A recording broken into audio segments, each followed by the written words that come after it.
When are you gonna let me sleep? I'm tired.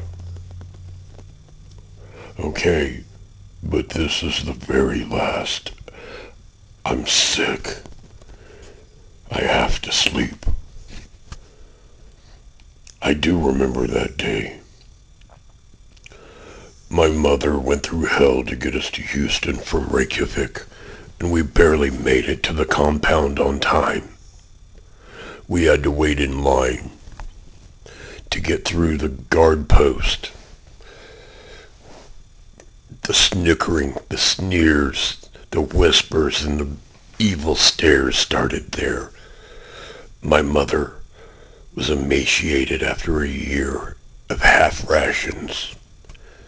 She'd even fed me some of her food to keep me healthy. When we got to the front, the guards looked at her with suspicion. She showed them my documents first. They showed that I was supposed to be there. I was a young colonist and had to be admitted. When she showed them her documents, though, we had a problem. She was an enemy of the state and not allowed in.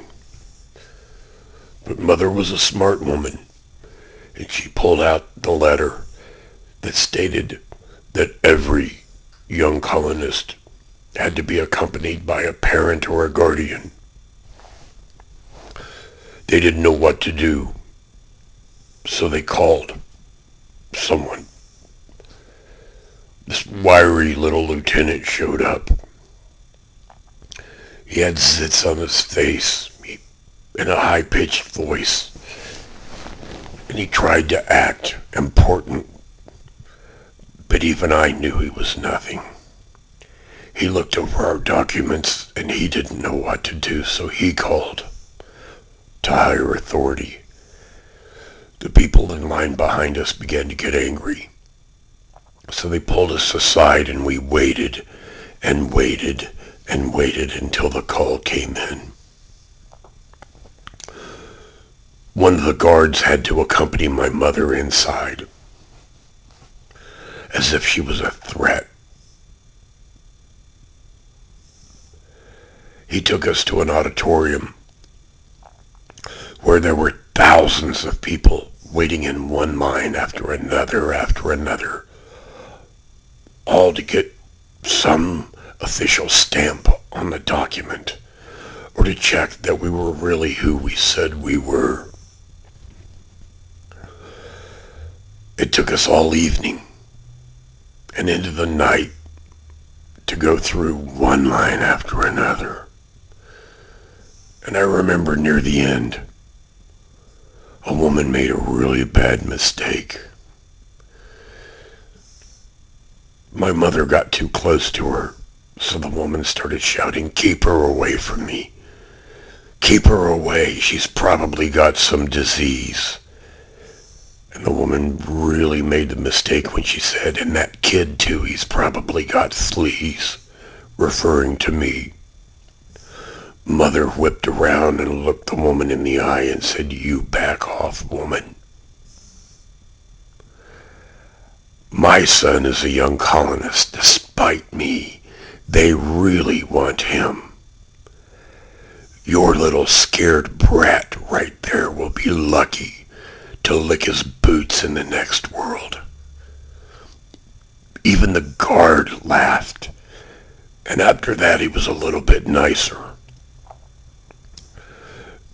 When we finally got through the last line, the line that was meant to make sure we had gone on through all the other lines properly, they led us through a set of double doors where there were lots of people waiting. And that's where I saw her for the first time. Valerie Whitting. She was beautiful. Dark hair and dark eyes, a bosomy figure. But mostly I remember the huge, big, beautiful smile. I was in love at first sight, even at 5 years old. And she was walking right towards me. When she got to us, she took my hand and said, "You must be Karl." Then she took my mother's hand and shook it, the first person to show my mother any respect.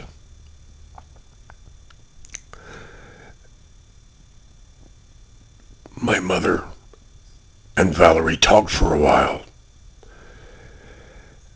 Finally, Valerie said to her, "I'll take good care of him," looked at me and said, "It's time to go." My mother began to cry. I'd never seen her cry except for once, when we got word that my father had been executed. She pulled out a photo of me and my father and her and handed it to me and said that she was sorry she had nothing better to give me. Valerie turned me around to lead me away, and I heard my mother say, "Remember, I love you. Always remember, I love you." I'm almost 1,000 years old. I've been a lot of things and I've done a lot of things.